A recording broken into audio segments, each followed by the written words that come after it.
কেউ যদি 10 বার সূরায়ে ইখলাস বা কুল হুয়াল্লাহ সূরা পাঠ করে, কয়বার? 10 বার, রাতে দিনে যে কোনো সময় 10 বার যদি কেউ কুল হুয়াল্লাহ সূরা পাঠ করে, আল্লাহ নবী সাল্লাল্লাহু আলাইহি সাল্লামের হাদিসে ওয়াদা রয়েছে আল্লাহ তাআলা ওই ব্যক্তির জন্য জান্নাতে একটা বিশাল প্রাসাদ নির্মাণ করবে।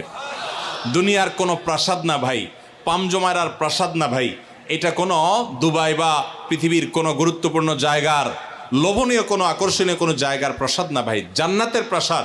দুনিয়ার প্রাসাদ রেখে চলে যেতে হবে, জান্নাতের প্রাসাদ যে একবার পেয়ে যাবে অনন্ত অসীমকাল পর্যন্ত আর তার সেখান থেকে বের হতে হবে না, তার থেকে ছুটবে না।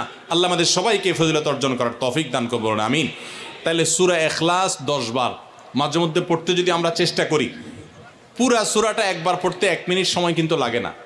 কুল হুয়াল্লাহু আহাদ আল্লাহুস সামাদ লাম ইয়ালিদ ওয়া লাম ইউলাদ ওয়া লাম ইয়াকুল লাহু কুফুয়ান আহাদ। কয় সেকেন্ড সময় লাগছে? 20 সেকেন্ড, 25 সেকেন্ড। আপনি চাইলে 1 মিনিটে 3 বার কুল হুয়াল্লাহ সূরা পড়তে পারেন, তার মানে 1 মিনিটে পুরো কোরআন খতম দেওয়ার সওয়াব আপনি লাভ করতে পারেন।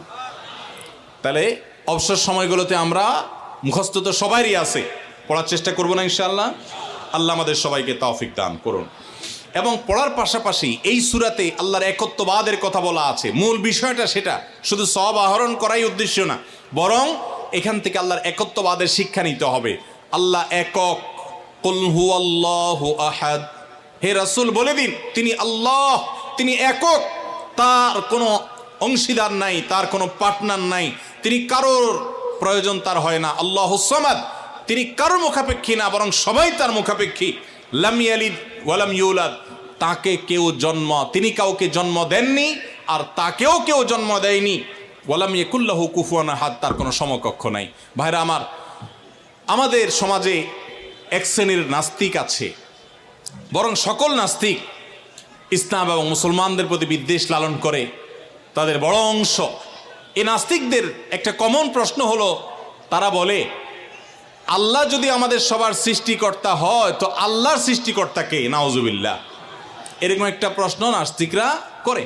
নবী সাল্লাল্লাহু আলাইহি সাল্লামকে কোন কোন মুফাসসিরদের মতে এই প্রশ্নটাই করেছিল ইহুদিরা। কারা প্রশ্ন করেছিল? ইহুদিরা।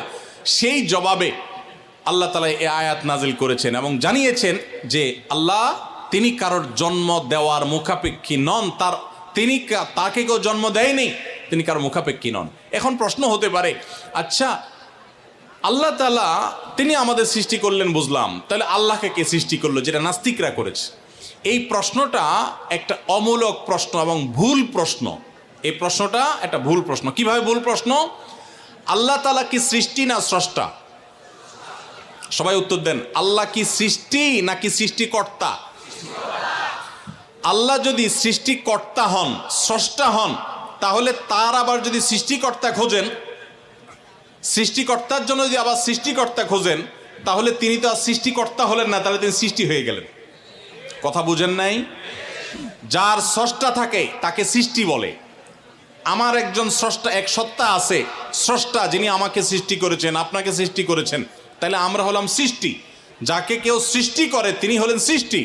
আমাদের আল্লাহর যদি আরেকজন স্রষ্টা আপনি খোঁজেন, তার মানে আপনি আল্লাহকে সৃষ্টি মনে করতেছেন। আসলে আল্লাহ তো সৃষ্টি না, তিনি হলেন কে? স্রষ্টা। স্রষ্টার আর কোনো সৃষ্টিকর্তার প্রয়োজন। যদি বলেন যে আল্লাহরও আবার সৃষ্টিকর্তা লাগবে, তখন তো প্রশ্ন আসবে সেই সৃষ্টিকর্তার আবার সৃষ্টিকর্তাকে। এইভাবে তো অনন্ত অসীমকাল পর্যন্ত যেতে থাকবে, এটা তো হতে পারে না। এই জন্য পৃথিবীর সব কিছু, সৃষ্টি জগতের সব কিছু কোনো কারণ ছাড়া হয় না। এক মহান সত্তা আল্লাহ রাব্বুল আলামিন, তিনি এমন এক সত্তা যে তিনি নিজে সব কিছু সৃষ্টিকর্তা, তাকে কেউ সৃষ্টি করেন নাই। তার আগে চিন্তা করে যদি আপনি হয়রান হন তো আল্লাহর কাছে পানা চাইবেন, বরং এই চিন্তা না করে আপনি আল্লাহর প্রতি ঈমান আনবেন, শয়তান থেকে পানা চাইবেন। এই যে 3 কুল, এই 3 কুলের আমল এত গুরুত্বপূর্ণ যে আপনাকে শয়তান যখন মনের ভিতর আল্লাহর অস্তিত্ব নিয়ে বাজে চিন্তা করায়, আমাদের কাছে যেসব প্রশ্ন আসে আজকাল, শত শত প্রশ্ন আসে যে হুজুর হঠাৎ করে মনের মধ্যে আল্লাহ সম্পর্কে বাজে চিন্তা আসে, খারাপ চিন্তা আসে, খারাপ কথা মনের মধ্যে আসে, এটা শয়তান করায়। এটা যখন মনের মধ্যে আসবে, সাথে সাথে আউযু বিল্লাহি মিনাশ শাইতানির রাজিম পড়বেন, এই সূরা ইখলাস, ফালাক, নাস পড়বেন এবং বাম দিকে প্রতীকী থুতু, প্রতীকী থুতু শুয়ের আগায় যে পরিমাণ থাকে এরকম থুতু বাম দিকে যদি নিক্ষেপ করেন এবং আউযুবিল্লাহ পাঠ করেন, আল্লাহ তাআলা শয়তান থেকে পানাহ দান করবেন। এবং মনে রাখবেন, মুসলমানের মনের ভিতরে আল্লাহ সম্পর্কে বাজে চিন্তা আসলে বুঝতে হবে যে ইবলিস হাজির হয়ে গেছে। কে হাজির হয়েছে? ইবলিস আমার মনের ভিতরে কুচিন্তা ঢুকাচ্ছে। এটা মনে হওয়ার সাথে সাথে আমি আরো জোরসে বলবো, কুল হুয়াল্লাহু আহাদ আল্লাহুস সামাদ লাম ইয়ালিদ ওয়া লাম ইউলাদ ওয়া লাম ইয়াকুল লাহু কুফুয়ান আহাদ। আল্লাহ আমাদের সবার ঈমানকে হেফাজত করার তৌফিক দান করুন। ভাইরা আমার, তারে আমরা সূরা ইখলাস সম্পর্কে জানলাম, এই সূরার ফজিলত এবং মর্যাদা সম্পর্কে জানলাম, কখন পাঠ করতে হয় সেটাও জানলাম, এর অর্থও জানলাম। বেশি বেশি করে অর্থ বুঝে বুঝে প্রত্যেকটা আয়াতের অর্থ মনে করে করে নামাজে পড়বেন, সকাল সন্ধ্যা পড়বেন।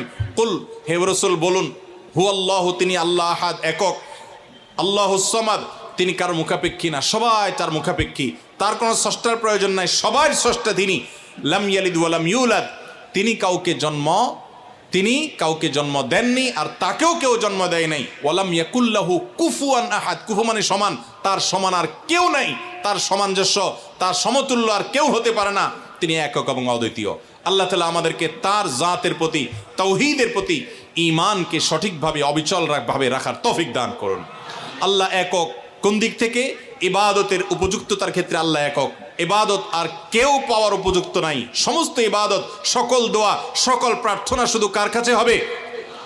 অতএব কোনো বিপদে পড়লে কোনো মাজারে গিয়ে, কোনো মৃত মানুষের কাছে, কোনো মুর্দা পীরের কাছে, কোনো অদৃশ্য শক্তির কাছে সাহায্য চাইলে সেটা শিরক হবে, ঈমান নষ্ট হবে। সাহায্য চাইতে হবে সাথে সাথে কার কাছে? আল্লাহর কাছে। ভাইরা আমার, আমাদের অনেক মুসলমান ভাই আছে আল্লাহর কাছে সাহায্য চাইতে জানে না, আল্লাহর কাছে সাহায্য চাইতে জানে না, তারা বিভিন্ন মাজারে চলে যায়, শিরক করে ঈমানকে নষ্ট করে ফেলে। মনে রাখবেন, আমাদের সাধারণ মানুষের অনেকের মধ্যে একটা রোগ আছে, মনে করে যে আমার গুনাহগারের কথা কি আর আল্লাহ শুনবেন? এই মানসিকতা আমাদের অনেক মধ্যে আছে না নাই? অনেকে দেখবেন নিজে দোয়া করে না, হুজুরের কাছে শুধু দোয়া চায়। হুজুরের কাছে দোয়া চাওয়াটা গুনাহের কথা না, এটা জায়েজ, চাওয়া যায়, কিন্তু নিজে না করে সারাদিন শুধুমাত্র হুজুরের কাছে দোয়া চাওয়াটা ভুল। আপনি নিজে আল্লাহর কাছে দোয়া করা শিখবেন। আল্লাহ বলেছেন যে উদউনি আস্তাজিব লাকুম, তোমরা আমার কাছে দোয়া করো। আল্লাহ বলেছেন আমি তোমাদের দোয়া কবুল করবো, আল্লাহ ওয়াদা করেছেন।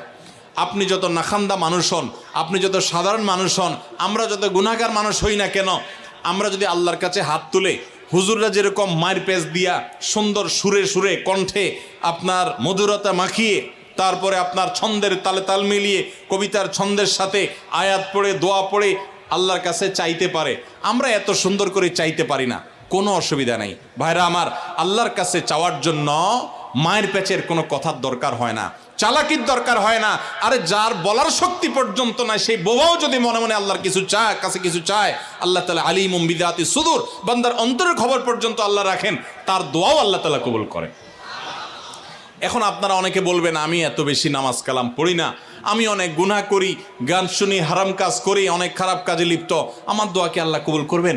আমি আপনাকে কোরআনের আলোকে আল্লাহর প্রতি আস্থা রেখে বলছি যে আপনি যত গুনাহগার বান্দাই হন না কেন, আল্লাহর কাছে যদি আপনি চাওয়ার জন্য সেই রকম আন্তরিকতা নিয়ে আপনি চান, খুব মায়ের পেজ দিয়ে না চান, আল্লাহ আমি একটু চাকরি নিয়ে বিপদে আছি, আল্লাহ আপনার হাতে সব কিছু, আমার মালিক, আমার কর্তৃপক্ষ, বস, সবার মন আপনার নিয়ন্ত্রণে, আপনি আমার চাকরির সমস্যাটা দূর করে দেন, আল্লাহ আমি বিপদে আছি, এটা দূর করে দেন, আল্লাহ তাআলা আপনার দোয়া কবুল করবেন। এই জন্য আমরা দোয়া করব কার কাছে? ইনশাআল্লাহ আল্লাহর কাছে। ওয়াইদা সাআলতা ফাসআলিল্লাহ ওয়াইদা ইসতাআনতা ফাসতাইন বিল্লাহ। নবী সাল্লাল্লাহু আলাইহি ওয়াসাল্লাম শিক্ষা দিয়েছেন তার এক সাহাবীকে, চাইবা যখন আল্লাহর কাছে, সাহায্য চাইবা আল্লাহর কাছে। আল্লাহ আমাদের সবাইকে তৌফিক দান করুন। স্যার, সূরা ইখলাসের মূল শিক্ষাটা হলো, সূরা ইখলাস আমাদেরকে তাওহীদবাদী হতে শিখায়, একত্ববাদের শিক্ষা দেয়। ইহুদিরা তারা উযাইর আলাইহিস সালামকে আল্লাহর পুত্র বলে, নাউজুবিল্লাহ। খ্রিস্টানরা ঈসা আলাইহিস সালামকে আল্লাহর পুত্র বলে, নাউজুবিল্লাহ। মারিয়ামকে আল্লাহর স্ত্রী বলে, নাউজুবিল্লাহ। মক্কার মুশরিকরা ফেরেশতাদেরকে আল্লাহর কন্যা বলে, নাউজুবিল্লাহ। এই সব কিছু থেকে পবিত্র মুসলমানেরা তারা কোনো প্রকার সীমালঙ্ঘন করে না, তাদের নবীকে অন্য কাউকে আল্লাহর সন্তান সাব্যস্ত করে না। কোরআনের এই সূরায় আল্লাহ তাআলা সেটাই বলেছে। অতএব আল্লাহ সম্পর্কে সেই সঠিক ধারণাটা আমরা গ্রহণ করব, এটা হলো এই সূরার শিক্ষা।